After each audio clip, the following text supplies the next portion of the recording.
Hello?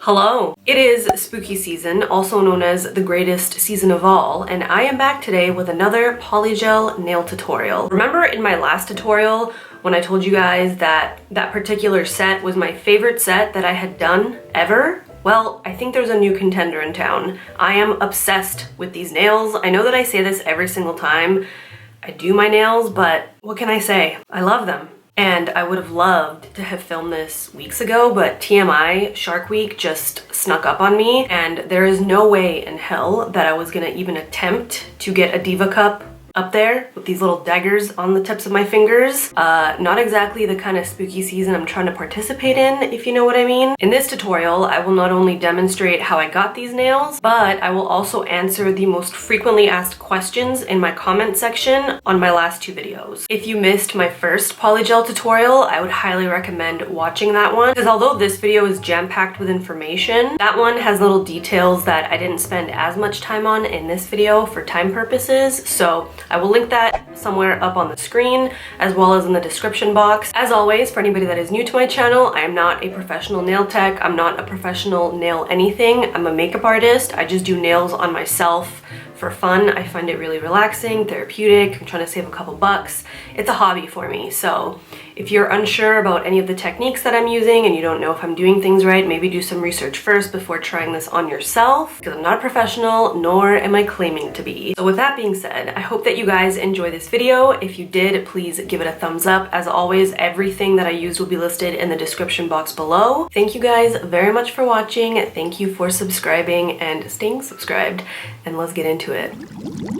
As always, I am starting out with short, groomed nails. One of the questions I received was why I trim my nails before polygel or tips.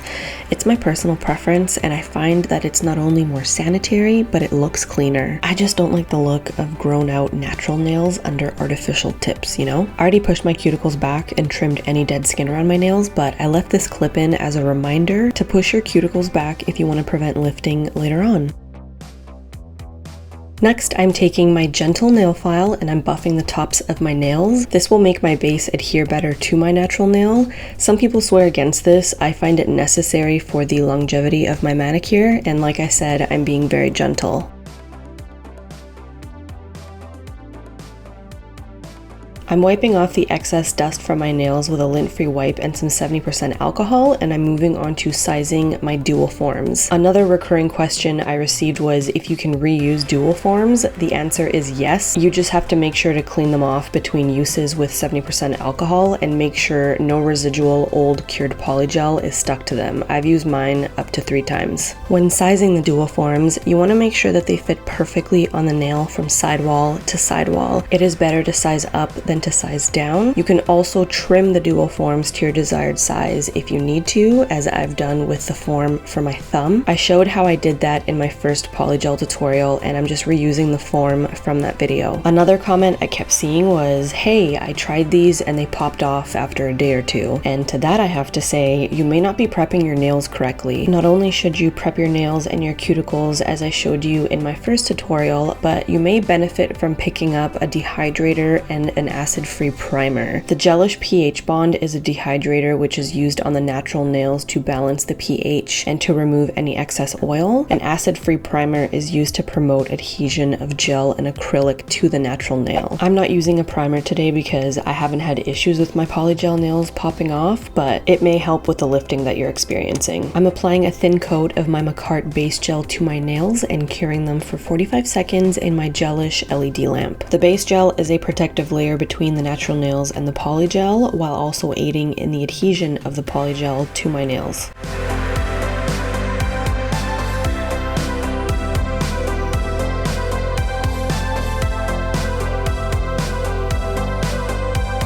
I'm using 70% alcohol as my slip solution, and I'm pouring it into a little glass. This is just rubbing alcohol that you can find at Walmart or any drugstore. This particular brand of polygel is super sticky, so the slip solution helps to blend and smooth it out without constantly sticking to the brush. Today I'll be working with the clear polygel by Macart, as well as their brush and picker tool. I've really been looking forward to using this and seeing just how clear it cures. So I'm dipping the picker tool into my slip solution to prevent the polygel polygel from sticking to it, and I'm squeezing out some polygel, placing it in my dual form, wiping off the excess on a lint-free wipe, and dipping my brush into the slip solution before I begin to blend and smooth it out. I'm using a larger bead of the clear polygel today than I did with the dark pink in my first tutorial because the clear is harder to see when I'm blending it out, and I don't want any spots missing in my dual form. If I use too much, it's not a big deal. I can always file it down later, but it is a pain in the ass having to fill missing chunks in the nail after it's already been cured. I'm also not being too nitpicky about air bubbles in the polygel because they're just going to get covered up with gel polish later anyway.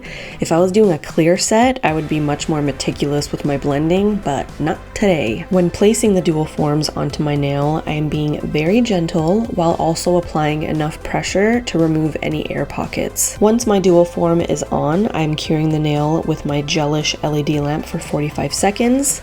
And after it's cured, I squeeze and wiggle the dual form from side to side and it pops right off. This part is very satisfying. I really enjoy it. Then I'm taking a lint-free wipe with 70% alcohol and wiping off the sticky residue. When blending my polygel, I'm keeping the cuticle area and the sidewalls nice and thin, and I'm focusing the majority of the product in the center of my nail. And this time I'm going for a longer witchy look because 'tis the season. Another recurring question I received was how many uses you can get out of the little tubes that come in the McCart polygel kit. I haven't gotten to the bottom of my tubes yet, so I can't answer this accurately, but as you saw, the tubes are pretty small and the kit itself is almost like a sampler, so I'd say it depends on how thick you make your nails. I'm not quite sure yet, but if you find yourself running out of a shade, you can always purchase the bigger tubes for $15.99 on Amazon.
Because I generally like my nails more on the thin side, what I do, if needed, is I add reinforcement underneath the nail once it's already been cured. I take a little bead of polygel, I place it underneath the nail, and I smooth it out as needed. Doing this once the nail has already been cured, it gives me more control, and I don't have to worry about the dual form sliding out of place when it's wet, if that makes sense. Once I have the desired thickness underneath the nail, I cure it flipped over for 45 seconds, and I wipe the stickiness off with, you guessed it, a lint-free wipe and 70% alcohol. Going back to the comment about the nails popping off after a day or two, aside from not sufficiently prepping the nail, another reason for this may be that you are flooding your cuticle with polygel, curing it, then after a day or two, the polygel lifts off of the skin around your cuticles. Our skin is naturally oily, so the polygel nail inevitably pops off because it wasn't properly adhered to the prepped nail. Instead, it adhered to your skin. I hope that makes sense, but to avoid this, try leaving a tiny gap between your cuticle area and where you are placing the dual form before curing. And if you notice any spillage, clean it with some slip solution.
So while I am going for a long witchy look, I do need to trim these puppies down a bit. I'm taking my tip cutters and I'm trimming off a little bit of length. Someone commented that I was trimming the tips with too much ease and that it almost looked like the polygel wasn't fully cured.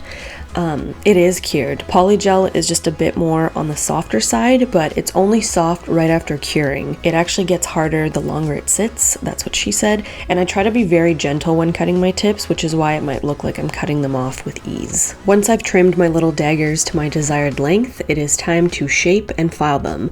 I've already got on my 3M dust mask and I have my dust collector and I'm just gonna go to town. I did the majority of the shaping and filing with my hand files just to show you that it can be done without the use of an e-file, but I gotta be honest, an e-file is preferable and worth every penny, especially if you, like me, pay very close attention to detail. I don't really know what shape I went for here. I'd say it's like a square shape. That's probably one of the things that I'd like to get better at. I would love to master different nail shapes. I feel like my middle fingernail is way wider than the rest, and it always looks thicker to me. It drove me crazy for days, so I ended up redoing it after filming this, which is reflected in my thumbnail, and I'm much happier with it now.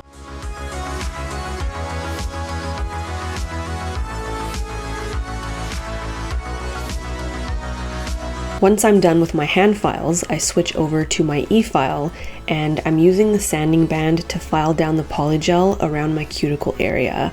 I just do little tapping motions to achieve this, and for anybody asking, hey Irina, why are you using a sanding band? That's for your natural nails. Listen. The sanding band is 1, very gentle, just like my cuticles, and 2, gets right up in there without hurting me. It's just a personal preference, and you gotta remember, I'm not a pro, so I like to use the safest method. I'm also using the sanding band to file underneath my nails to give them a curvier look because the shape of it is just perfect for this.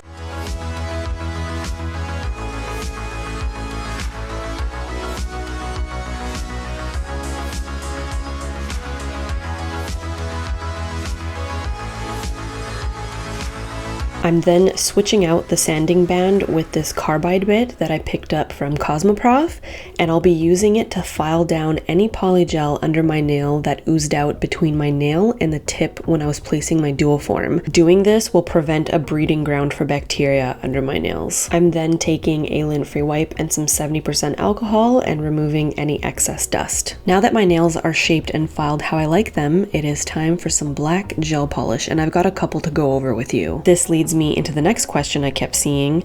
Can you apply gel polish over polygel? Yes, you can. You just got to make sure to buff the surface of the polygel first so that the gel polish adheres properly. I was going to spend some time talking about this Le Chat gel polish in the shade Black Velvet because I've liked it in the past, but the one that I picked up off of Amazon was a hot mess. The bristles on the applicator were popping up all over the place and it didn't cure properly no matter what I tried. I don't know if I got a bad batch or a fake bottle or what, but remind me to talk more about this in a future video. Instead, I'll be using OPI gel polish in the shade Black Onyx, which I'm also not crazy about because it requires a lot of building up and it's a bit more on the fluid side for my liking, but at least it cures properly and it looks nice once it's built up to full opacity. I ended up applying 3 coats of this and curing it for 45 seconds between each coat. I didn't use a foundation this time because I didn't think it was necessary. It adheres perfectly fine directly to the polygel. Funny enough, I used this OPI gel polish in my first ever nail tutorial almost a year ago. It's almost my nail videoversary. Can you believe that? You guys seem to like zoning out and watching me paint my nails, so I'm gonna stop talking for a bit. Enjoy.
After filming this tutorial, I sat down to do my right hand off camera, and I remembered that I had a little black Gelish mini gel polish years ago that I really liked, so I went out and I picked up the full size. This is the shade Black Shadow, and I think I would recommend this over the OPI one. It has a nice white applicator which hugs the nail and really speeds up the painting process. It does also require a bit of building up, but it's nowhere near as fluid as the OPI one, and I don't have to worry about it dripping down the sides of my nails onto my skin as I paint the rest of my nails before curing. I think I ended up doing 3 thin coats of this one as well, and it turned out gorgeous.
Okay, back to my left hand. I searched far and wide for the perfect skull decals. Decals, I've always pronounced it Decals. Anyway, I found exactly what I was looking for on Etsy from a Canadian shop called North of Salem. How freaking cute are these? This sheet had 35 decals and it was $8 Canadian. Shipping can take anywhere from 5 to 13 days, but mine actually wasn't too bad. I think it was 5 or 6 days. Her shop has a bunch of fun handmade decals, and I love supporting small businesses, so I will link it in the description box below. So I picked a skull that would fit well on my finger, and I trimmed off as much of the white part around it as I could. Even if you don't get it all, the background is actually transparent, so you won't really see it anyway. As per the instructions, I filled my dipping glass with a little bit of warm water, placed the decal into it, and flipped it over so that it's facing down. I let it sit for a few seconds, and then I took my tweezers and gently nudged it until the decal slid right off the paper backing. Then I gently picked it out with my tweezers, placed it facing down on my hand to remove some of the water, and transferred it onto the center of my ring finger because till death do us part, am I right? So the cool thing about applying this over gel polish that has just been cured is that the sticky residue on the surface of the nail allows you the freedom to adjust the decal with your finger until you find the perfect spot for it. As I'm doing this, I'm also pressing any water out from underneath it, and then I lightly dab the decal with a lint-free wipe, which absorbs the water. Next, I'm applying my Gelish top coat, being very gentle when applying it over the decal, and I'm curing for 45 seconds.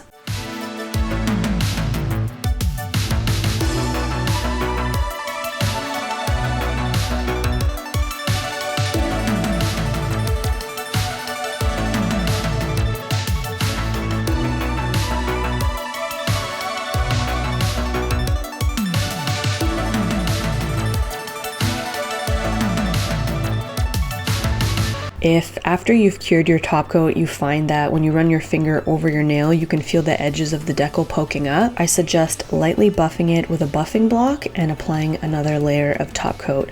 Mine was perfectly smooth, so I didn't have to do this step. You can leave the manicure glossy, but I decided to go matte, so I'm applying a thin layer of my Gelish matte top coat and I'm curing it for 45 seconds. You may be wondering why I didn't just use this first and skip the glossy top coat altogether. Honestly, I asked myself the same thing. I meant to add it just to my accent finger, but I kind of zoned out and ended up applying it to all of them. If I could go back in time, I would not apply it to the rest of my nails because they already had so many layers of polish on them that this just made them look way thicker than I would have wanted. When I redid my middle finger off camera, I skipped the glossy top coat and it looked so much better. So do as I say, not as I do.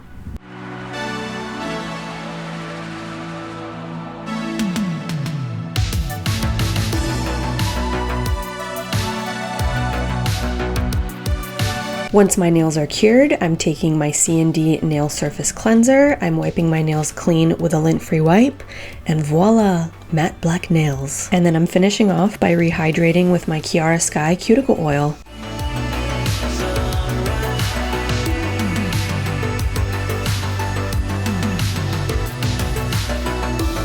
2 days later. So as I started editing this video, I would pause to look down and admire my nails as I normally do, and I realized, you know what? I'm not done here. I want more. So I set my camera back up, started playing around, and created this oozing nail art. I think it looks really cool. You can use a clear structure gel or a gel top coat to achieve this. I decided to go with the structure gel because it has a higher viscosity, which means that I have more control when working with it. I tore off a little piece of my poly-coated paper that I normally use as a palette in my freelance kit, and I brushed some of the clear structure gel onto it. I'm gonna be working with these little embossing tools that I picked up at Michael's because they're all I have, but if you're more comfortable with a brush, I would suggest getting one that's slightly thinner than this one. They make thin, long bristled nail art brushes specifically for this stuff. I just don't have one. So first, I'm wiping any excess oil off of my index finger with my CND nail surface cleanser and a lint-free wipe. I'll be working with the embossing tool that has the smallest tip for this, and I'm basically just drawing out the shape of my slime,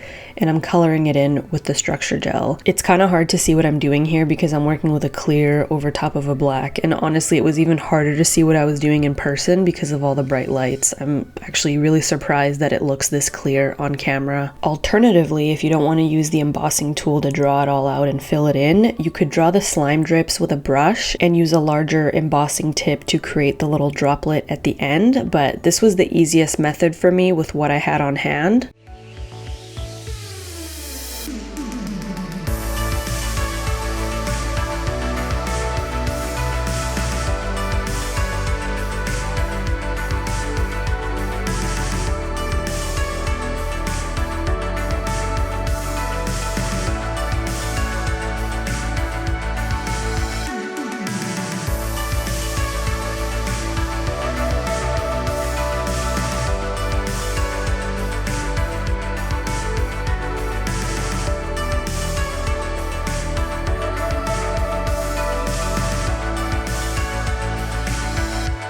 So there's the first coat. I cured it for 45 seconds, I wiped it clean, and then I went over it one more time to make it pop out a little bit more. It looks really cool in regular light. I wish that it picked up better on camera, but I think you get the gist. I like the oozing effect so much that I ended up doing it to the rest of my nails. So that, my friends, completes this video. I hope you guys enjoyed it and found it helpful. If you did, please give it a thumbs up. As always, everything that I use will be listed in the description box below. Thank you guys very much for watching. Thank you for subscribing and staying subscribed, and I'll see you in my next one. Okay, love you, bye.